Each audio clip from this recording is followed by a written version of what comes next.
आज हम लोग एनसीईआरटी का जो एक्सरसाइज नंबर है 1.11 इसको देखने वाले हैं। ठीक है, इसमें दो क्वेश्चन है ए और बी करके। तो सबसे पहले ए को देखेंगे, फिर हम लोग बी पे बात करेंगे। इस क्वेश्चन में ये कह रहा है कि एक पॉलीथीन जो है उसको हम लोग रब किए हैं, यानी कि रगड़े हैं। किसके साथ? वूल के साथ, यानी ऊन के साथ। तो इसको इसके साथ रब किए। जैसे ही क्या किए? रब किए। तो रब करने के बाद क्या देखा गया कि इस पॉलीथीन के ऊपर चार्ज डेवलप हो गया। कितना चार्ज डेवलप हो गया? Negative charge -3 × 10⁻7 coulomb. -7 कूलम।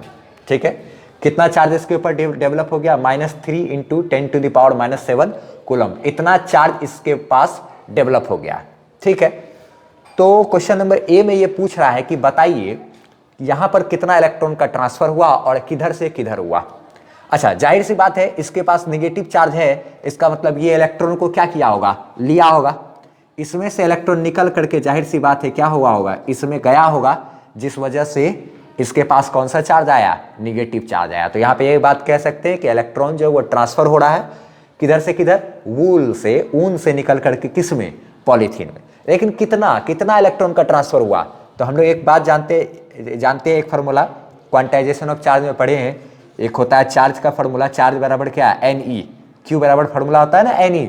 ये होता है नंबर ऑफ इलेक्ट्रॉन, कितना इलेक्ट्रॉन ट्रांसफर हुआ वो, और ये बताता है क्या? हर इलेक्ट्रॉन का चार्ज। ये है टोटल चार्ज ना। Q बराबर Ne एक फार्मूला है, उसके अकॉर्डिंग हम चाहे तो नंबर ऑफ इलेक्ट्रॉन को निकाल सकते हैं कि कितना इलेक्ट्रॉन इसमें से इसमें ट्रांसफर हुआ है। तो चार्ज की बात करें तो क्या लिखेंगे? चार्ज। वो चार्ज जो है मेरा यहाँ हर चीज का हमको पता है कि यहाँ से इलेक्ट्रॉन निकल करके इसमें आया है ना। तो चार्ज का अमाउंट चाहते तो माइनस साइन के साथ लिख सकते थे, लेकिन ऐसे ही हम सिर्फ चार्ज का मैग्नीट्यूड यहाँ लिख दिए। 3 × 10⁻, क्या? -7। इतना कूलम चार्ज आया। अच्छा, ये n क्या बता रहा है? इलेक्ट्रॉन का संख्या, कि कैगो इलेक्ट्रॉन गया है इसमें।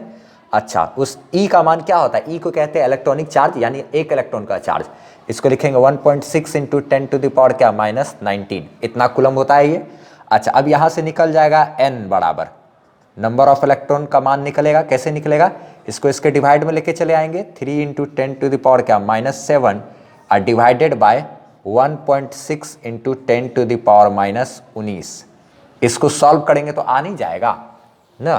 तो इसको सॉल्व करेंगे तो ये आता है मेरा n बराबर 3/1.6 × 1.6 इंटू, ये देखा जाए तो 10⁻⁻7 है। अच्छा, 10⁻⁻7। नीचे से ये पावर जो है, नीचे से ये चीज ऊपर जाएगा तो पावर माइनस में है तो क्या हो जाएगा? ऊपर जाने के बाद पावर प्लस में हो जाता है। 10⁻19। अच्छा ठीक है, हम कैलकुलेटर उठा करके क्या किए थे? 3 को डिवाइड कर दिए थे कितना से?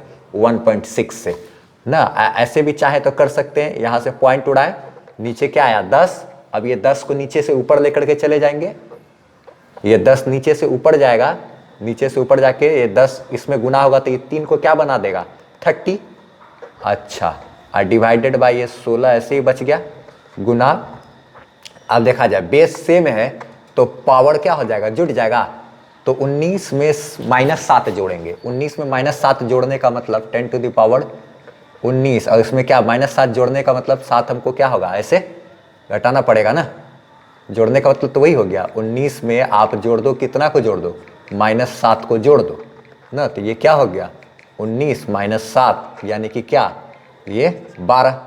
अच्छा ठीक है, वैसे ही लिखेंगे इसको ना, इसी की जैसा यहाँ पे सॉल्व करेंगे। तो n बराबर 30 या डिवाइडेड बाय 16, तो 16 से इसको कटाने की कोशिश करेंगे तो ये हो जाएगा मेरा 1.875।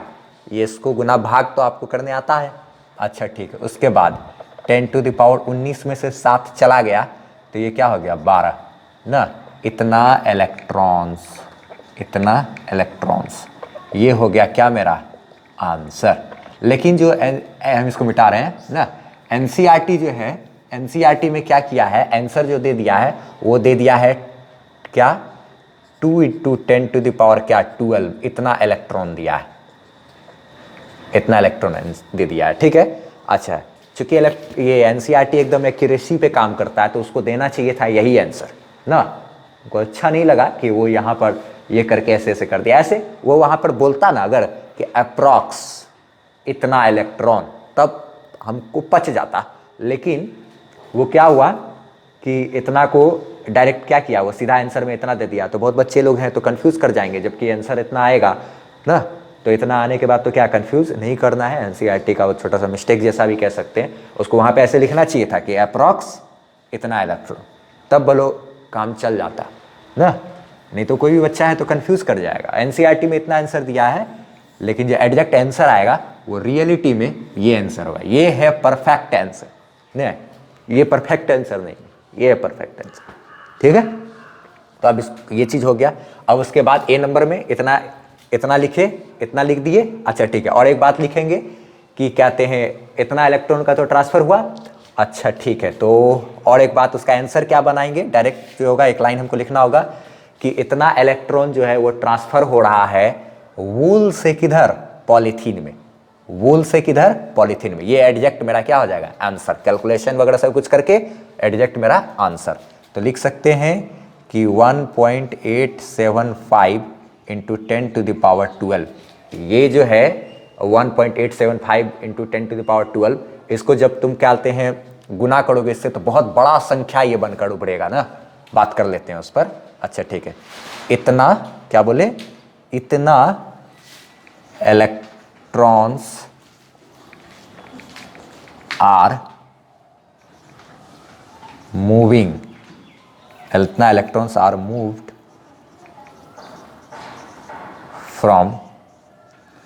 फ्रॉम कहाँ, वूल टू पॉलीथीन ना। इतना इलेक्ट्रॉन जो है वो मूव किया कहाँ से, वूल से पॉलीथीन में। वूल से कहाँ, पॉलीथीन में। ठीक है, तो अब ए नंबर में हमको ये इतना करके ऐसे यहाँ पे इसको, इस लाइन को जरूर लिखना होगा कि इतना इलेक्ट्रॉन जो है वो ट्रांसफर हो रहा है कहाँ से कहाँ में, वूल से पॉलीथीन में। वूल से निकल करके किस में, पॉलीथीन में जा रहा है। ये एडजेक्ट आंसर है, ये एडजेक्ट आंसर नहीं है। ठीक, अब हम लोग बढ़ते हैं इसके बाद बी नंबर की ओर। ठीक है, बी नंबर क्वेश्चन में क्या कह रहा है उसको समझते हैं। हाँ, अब बढ़ते हैं हम लोग किधर, बी नंबर की तरफ ना। बी नंबर जो क्वेश्चन है वो बी नंबर क्वेश्चन में ये बोल रहा है क्या कि जो वूल है ना, ऊन है, इससे पॉलीथीन में क्या कोई मास का भी ट्रांसफर हुआ, इसमें से इसमें क्या कुछ मास का भी ट्रांसफर हुआ है। तो हम लोग एक थ्योरी पढ़े हुए हैं, क्या पढ़े हुए हैं कि charge always comes with mass ना। प्रॉपर्टीज ऑफ इलेक्ट्रिक चार्ज में मेरा प्लेलिस्ट में जो फर्स्ट चैप्टर है उसमें ही बताए थे हम कि प्रॉपर्टीज ऑफ चार्ज के बारे में ना। तो चार्ज हमेशा किसके साथ, मास के साथ ही आता जाता है। अगर यहाँ से इलेक्ट्रॉन निकल करके इसके पास गया, तो जब इलेक्ट्रॉन इसमें से निकल करके इसमें गया, तो इलेक्ट्रॉन अपने साथ साथ कुछ मास तो लेकर के गया होगा ना, क्योंकि इलेक्ट्रॉन के पास कुछ ना कुछ मास तो होता ही है। अगर एक इलेक्ट्रॉन यहाँ से निकल करके इसमें चला गया, तो कितना मास का ट्रांसफर हुआ, चार्ज का तो हुआ ही, मास का भी कितना ट्रांसफर हुआ। तो एक इलेक्ट्रॉन का मास होता है 9.1 into 10 to the power -31 kg। तो एक इलेक्ट्रॉन गया तो 9.1 इंटू 10 टू पावर -31 kg। दो इलेक्ट्रॉन गया तो 2 गुना 9.1 into 10 to the power -31 kg। तीन इलेक्ट्रॉन गया इसमें तो 3 गुना 9.1 इंटू 10 टू पावर -31 kg। तो हाँ, यहाँ पर मास का ट्रांसफर हुआ है, क्योंकि चार्ज हमेशा मास के साथ ही रहता है। तो जब इसमें से इसमें चार्ज गया है, इलेक्ट्रॉन गया है, तो अपने साथ मास तो लेकर के ही गया होगा, क्योंकि इलेक्ट्रॉन का भी कुछ ना कुछ मास होता ही है ना। अच्छा, तो सवाल में सिर्फ इतना ही पूछा था बी नंबर में कि क्या मास का ट्रांसफर हुआ है। तो आंसर हमारा होगा yes, there is a transfer of mass. हाँ, यहाँ पर मास का ट्रांसफर हुआ है। आंसर मेरा खत्म।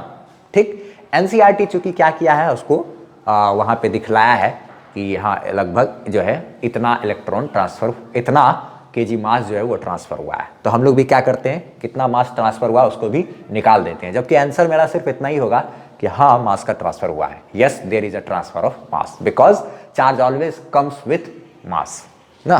तो खैर हम लोग निकाल लेते हैं कि आखिर कितना केजी मास का जो ट्रांसफर हुआ है वो कितना केजी मास का ट्रांसफर हुआ है। फिलहाल लिखना होगा तो सिर्फ लिखेंगे इतना ही कि yes, there will be transfer of mass. हाँ, यहाँ पर क्या होगा, मास का ट्रांसफर होगा from wool to polythene, wool से पॉलीथीन की ओर ना। तो पॉलीथीन में चूंकि मास आया है तो इसका वजन थोड़ा बढ़ जाएगा, इसका वजन घटेगा ना। विथ ट्रांसफर ऑफ क्या, इलेक्ट्रॉन। इलेक्ट्रॉन के ट्रांसफर के साथ साथ मास भी ट्रांसफर हुआ है, बिकॉज इलेक्ट्रॉन हैव क्या, मास, क्योंकि इलेक्ट्रॉन के पास मास होता है, इसीलिए जब इलेक्ट्रॉन गया तो साथ साथ उसके मास भी चला गया। अब हम लोग चाहें तो इसको कैलकुलेट कर सकते हैं कि कितना मास आखिर इसमें से इसमें गया होगा। ठीक है, वो नेसेसरी नहीं है सवाल में, मगर फिर भी एनसीईआरटी थोड़ा सा हिंट किया है तो हम लोग भी कर देते हैं उसको। ठीक है, कितना मास ट्रांसफ़र हुआ होगा, तो एक बात ध्यान रखना है, एक इलेक्ट्रॉन जब जाता है तो कितना होता है, 9.1 इंटू 10⁻31 kg एक इलेक्ट्रॉन का मास है। तो चूंकि टोटल इलेक्ट्रॉन ट्रांसफ़र हुआ है कितना, 1.875 इंटू 10⁻12 इलेक्ट्रॉन, तो उतना इलेक्ट्रॉन के पास कितना मास होगा, 1.875 इंटू 10⁻12 1.875 इंटू 10⁻12 क्या, 12 इंटू इतना इलेक्ट्रॉन है, तो इतना इलेक्ट्रॉन के पास कितना मास, इतना गुना हर इलेक्ट्रॉन का मास 9.11 इंटू 10⁻31 ना, इतना क्या हो जाएगा, केजी। अब इसको जब सॉल्व करेंगे तो इस वाले टर्म को इस वाले टर्म से मल्टीप्लाई करते हैं, पहले इसको इसके साथ मल्टीप्लाई करेंगे, कैलकुलेटर में करके देख रहे हैं हम। तो इसको जब इससे मल्टीप्लाई किए तो ये मेरा आ जाता है 16.8987। ठीक है, अच्छा, इंटू इसको इससे मल्टीप्लाई किया तब, अब ये 12 और 31 है, तो ये बेस सेम है तो पावर मेरा क्या हो जाएगा, घट जाएगा, 10 to the power, base same है तो सॉरी पावर मेरा जुटेगा, -31 में 12 जोड़ेंगे, तो -31 में 12 जोड़ेंगे तो ये हो जाएगा माइनस कितना, 9 2 11 -19, तो 16.8987 इंटू 10 टू द पावर क्या, -19। अच्छा, एक अंक के बाद हमको दशमलव रखना है, तो एक काम करते हैं, अच्छा एक अंक ना हमको इधर खिसकाना है, इसलिए 10 लिए हैं, 10 से ऊपर नीचे क्या कर दिए, गुना भाग करते हैं। अच्छा ठीक है, जैसे ही गुना भाग करेंगे तो ये देखा जाए क्या डाटा आएगा, तो इसको इधर लेकर के आते हो, 16.8987 इंटू 10 टू द पावर -19 गुना ये क्या है, 10 टू द पावर 1 है, और इस वाले 10 को हम लोग नीचे लेकर के आ गए, तो ये इसके यहाँ पर आएगा। तो एक चीज़ देखा जाए, 1 2 3 4 1 2 3 4 ऐसे लिख सकते हैं।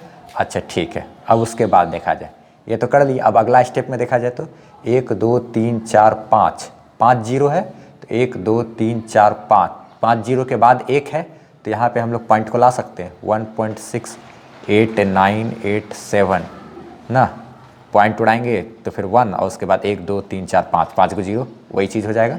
अगुना 10 पर पावर ये -19 और 1 है, 10 टू द पावर -19 में 1 जोड़ देंगे तो ये चीज़ हो गया 1.68987 इंटू 10 टू द पावर -19 में 1 जोड़ेंगे तो ये क्या हो जाएगा, -18 ना, ये हो जाएगा मेरा क्या, इतना केजी। इतना केजी मास जो है क्या होगा मेरा, ट्रांसफ़र होगा ना, इतना केजी मास ट्रांसफ़र होगा, कहाँ से, वूल से पॉलीथीन की ओर। ठीक है, ये ज़रूरी नहीं था लेकिन फिर भी हम लोग निकाल दिए, इतना मास वूल से कहाँ होगा, पॉलीथीन में। फिर इसको एनसीईआरटी क्या बदमाशी किया है, इसको लिख दिया है कितना, 2 इंटू 10 टू द पावर क्या, -18 केजी ना, एग्जाम्पल के लिए ऐसे। ठीक है, तो इतना केजी लिख दिया, जबकि एग्जैक्ट डाटा क्या है ये। ठीक है, तो अब बस इसको इतना ही रहने देते हैं हम लोग, इसको फटाफट से लिख लेना है।